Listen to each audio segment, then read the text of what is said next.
আসসালামু আলাইকুম, সবাই কেমন আছেন? দেখেন রাস্তাঘাটের অবস্থা। এটা হইল গিয়ে কুয়েতের জিলিপ।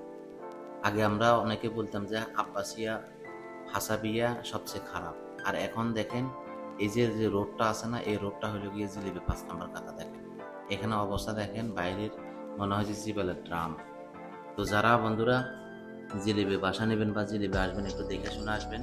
দেখেন অবস্থা আমার পিছনে এবং আমার সামনে অবস্থা দেখেন, এটা হইল গিয়ে একটা বিল্ডিং এর গল্লি। আর গলি যদি এই অবস্থা হয় তাহলে মেইন রোডে কি অবস্থা হবে আপনারাই বলেন।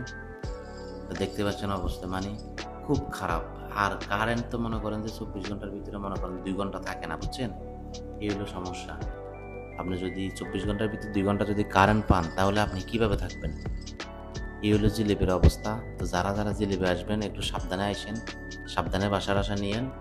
কারণ এই অবস্থা কিন্তু মানুষ বসবাস করা যায় না। আমরা কিন্তু সারা রাত ডিউটি করে আসছি। ডিউটি করে আসার পরে এখন রুমে কারেন্ট নাই।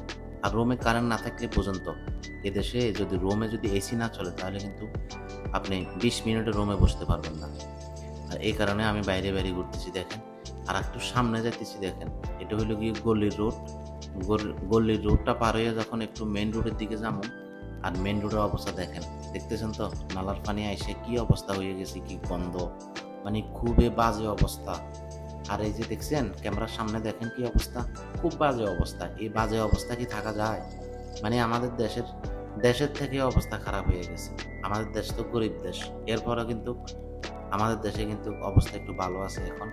আর এটা হইলো কুয়েতের জিলেবে ৫ নাম্বার কাতা, যেটা সেক্রাপ বললি। দেখেন অবস্থা বন্ধুরা।